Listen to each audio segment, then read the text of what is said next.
Well, where does it go? The source in this particular experiment in Lyndonville, New York, was goat's milk. There were local people who raised goats, and they sold the milk unpasteurized. And a group of customers had a number of children in the local Lyndonville school, and they suddenly came down with chronic fatigue syndrome in children. And it turned out that all the children had shared unpasteurized goat's milk, but it was only a certain selection of goats on a particular farm that seemed to be the source of the disease agent. And it seemed that there was a test going on to determine whether the mycoplasma could be communicated in goat's milk.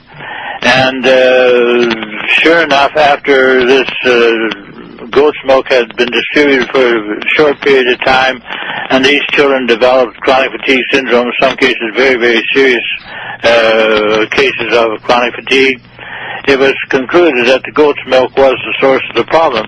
But there was a very interesting sidelight on this. There were two doctors in town, one Dr. David Bell and one Dr. Karen Bell, his wife. And Karen Bell thought to herself, my gosh, this chronic fatigue syndrome seems to be an awful lot like brucellosis.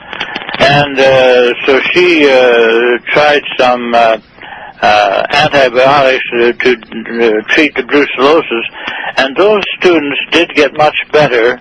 I don't think they all recovered completely, but that was quickly dropped as a possible source because brucellosis had to be transmitted, they thought, by a bacterium. And it has only been through our research that we know of. Now, there are other people who probably discovered this too. It just hasn't been publicized. It seems that the mycoplasma infection carried by the Brucella bacterium is the same agent as the mycoplasma. And that what had happened was the Department of Defense had learned, and this is very, very important, they had learned how to take the bacteria toxin out of the bacteria in crystalline form, and by crystalline it could be spread by air, and it could be spread by food, and it could be spread by blood or fluid exchange. So that's why Karen Bell suspected that somewhere in the background of this chronic fatigue there was brucellosis. Well, we developed this more thoroughly in our further research that's going on now into chronic fatigue syndrome. We treated the AIDS first in our research for a number of years because it seemed to be the fatal disease, but chronic fatigue is, of course, equally disastrous to the victims who have it.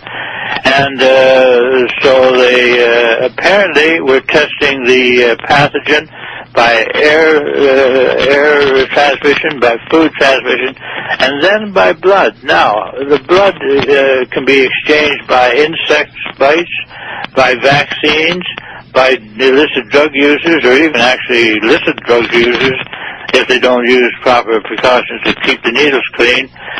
And those three types of fluid exchange are ways to exchange the mycoplasma that will result in chronic fatigue syndrome. Now, this is very important because this explains why so many people who are otherwise healthy, they're driving along in an automobile, they'll have a rear-end automobile accident, and the next morning, in some cases, that fast, but some cases not for a couple of weeks, but sometimes as fast as the very next morning, they will be unable to get out of bed. They will be hit by a disastrous onset of chronic fatigue or of fibromyalgia.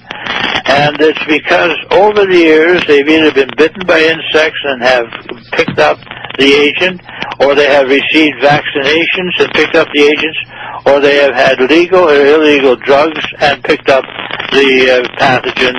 And all that it needed then was some kind of triggering trauma to present as chronic fatigue syndrome or fibromyalgia.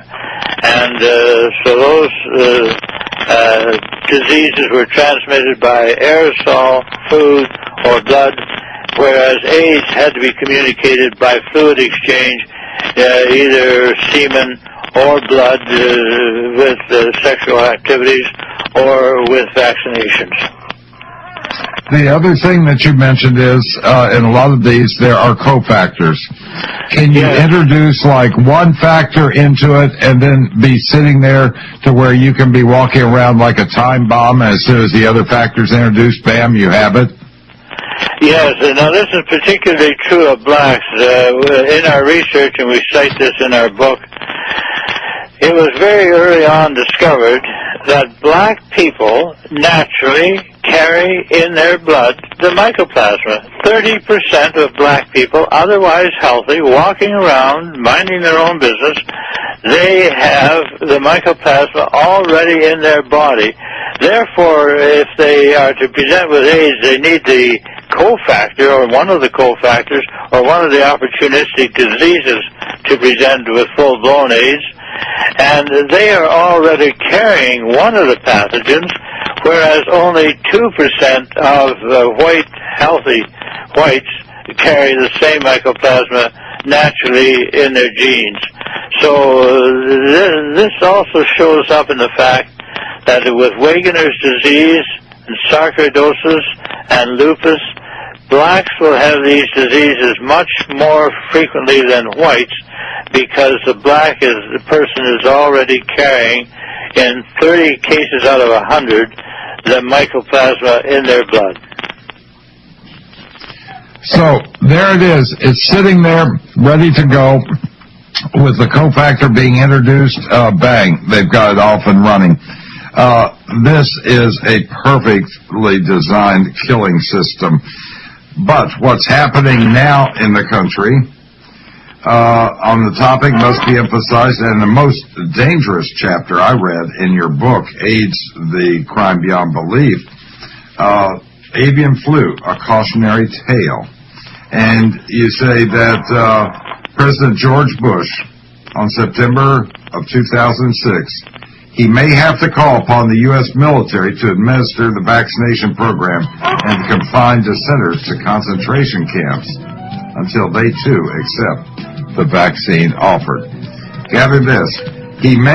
President Bush may have to call upon the U.S. military to administer the vaccination program and to confine dissenters to concentration camps until they, too, accept the vaccine offered.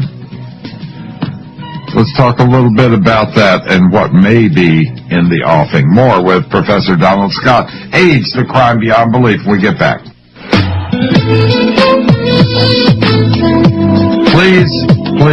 Please get a pencil or pen ready, because very shortly, right after this segment, we're going to tell you how you can get a copy of this extremely limited edition book, AIDS, the Crime Beyond Belief.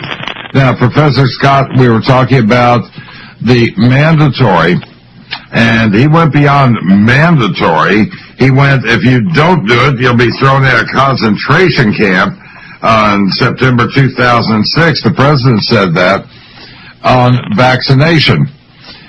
We're coming upon the flu season once again.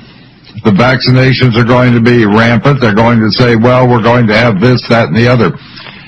Is there something being prepared in the vaccination or in a flu-like disease to come down the pike? And in this chapter, you've got a very interesting thing. May already be on its way. It'll look like influenza, kill like influenza. The bacterial sequence will also be there, but it won't be influenza. What do you think they're going to be developing? What do you feel like may be happening? Well, I believe that they already have a mycoplasma-based disease agent, which does appear as flu, and that they can blame it on migrating birds as being the source of the problem.